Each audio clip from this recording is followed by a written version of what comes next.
اعوذ باللہ السمیع العلیم من الشیطان اللعین الرجیم بسم اللہ الرحمن الرحیم الحمد للہ رب العالمین والصلاة والسلام علی محمد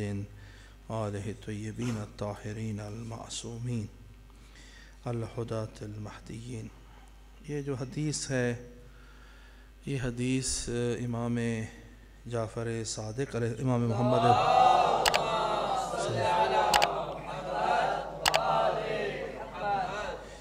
امام پنجم سے علی الظاہر ہے، اور اسی ہی مضمون میں پیغمبر اکرم سے بھی حدیث ہے، اور اسی ہی مضمون میں امیر المومنین علیہ السلام سے بھی حدیث ہے، باقی ائمہ سے بھی حدیث ہے کہ جن کا خلاصہ، یعنی اگر آپ اس کو اندازہ لگا لیں تو یہ کوئی 7 سے لے کر 10 احادیث جو اہل بیت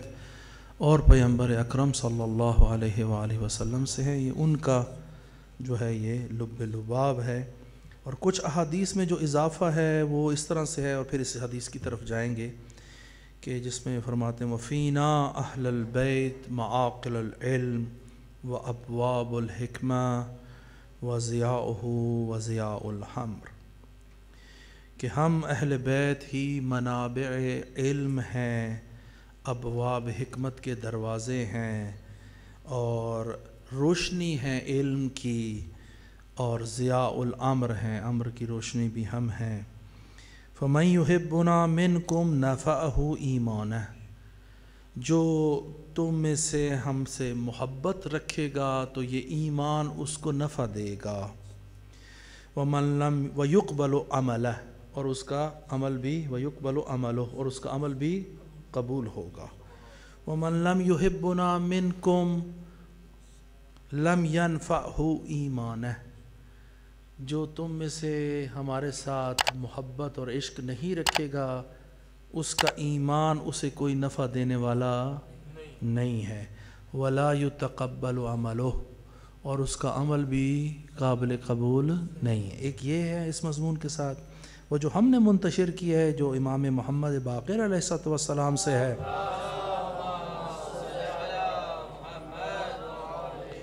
تو وہ لفظ ایمان کے ساتھ تھا، تو یہ پر یہ تھوڑا سا لفظ مختلف ہے، اور وہ یہ والی حدیث جو ابھی میں نے پڑھی ہے یہ امیر المومنین سے تھی اور پیغمبر اکرم سے بھی منسوب کی جاتی ہے، اور یہ امام پنجم سے کی۔ اس میں یہ امام فرماتے ہیں من عرفنا نفعتہ معرفتہ، جو ہمیں جان لے گا ہماری معرفت حاصل کر لے گا، ہماری معرفت اس کو نفع دے گی۔ وَقُبِلَ مِنْهُ عَمَلُهُ، اور اس کا عمل بھی قبول کر لیا جائے گا۔ وہاں پر ایمان قبول کر لیا جائے گا، یہاں پر عمل قبول کر لیا جائے گا۔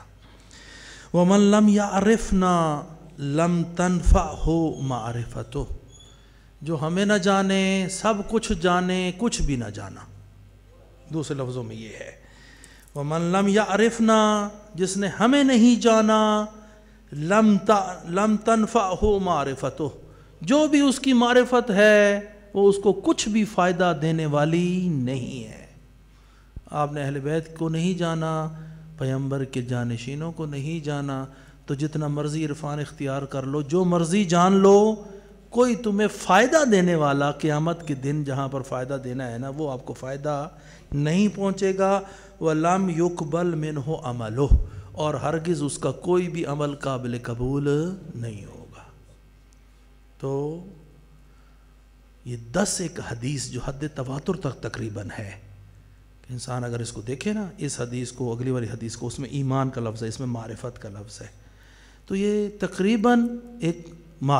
حد تواتر ہے۔ تو دیکھنا چاہیے کہ ہم جو علم حاصل کر رہے ہیں وہ ہمارا علم کس جہت میں ہے۔ وہ علم بھی کیٹیگرائز ہو سکتا ہے نا، آپ کیٹیگرائز کریں اپنے آپ کو، جو علم حاصل کر رہے ہیں وہ علم کہ جس نے آپ کو کل فائدہ دینا ہے، وہ کہ جس نے آپ کو قبر میں فائدہ دینا ہے، وہ جس نے آپ کو قیامت کے دن فائدہ دینا ہے، وہ کون سا علم ہے؟ وہ معرفت محمد و آل محمد ہے۔ یہ انتہائی ضروری ہے۔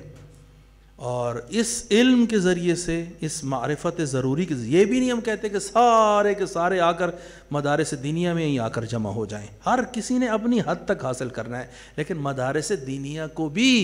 پر رنگ کرنا ضروری ہے کہ مدارس دینیہ میں بھی لوگ موجود ہوں کہ جو خالصتاً محدود ہو کر یہ علم تخصصاً اسپیشلائزڈ طریقے سے حاصل کریں، لیکن زندگی کے ہر طبقے کے لوگ جس حد تک ان کے لیے ضروری ہے وہ ان کا علم حاصل کرنا ضروری ہے تاکہ ان کے قیامت والے دن اور قبر کے اندر جواب دہ ہو سکے۔ تو ہماری بات سے غلط پیغام نہیں جانا چاہیے۔ ہم یہ نہیں کہہ رہے کہ سارے کے سارے اٹھائیں اور سارے کے سارے مولوی بننا شروع ہو جائیں، ہم یہ نہیں کہہ رہے۔ ہم یہ کہہ رہے ہیں کہ جس طریقے سے باقی علوم ضروری ہیں ان میں سے کچھ یہ علم جو آپ کے روزمرہ کے لحاظ سے وہ بھی آپ کے لیے ضروری ہے کہ جو آپ کا دین کا علم ہے، لیکن کچھ لوگ ایسے ہونا ضروری ہیں جو تخصص حاصل کریں علوم دینی کے اندر، تو وہ علم جو آپ کو کل فائدہ دینے والا ہے، جس کی وجہ سے آپ کا باقی عمل جو آپ نے کیے ہیں وہ قابل قبول ہو جائیں گے، وہ علم ہے کہ جو اہل بیت کی بتائی ہوئی جہت میں ہوگا، اور اہل بیت کی بتائی ہوئی جہتیں کوئی کم نہیں ہے۔ والسلام علیکم ورحمۃ اللہ وبرکاتہ۔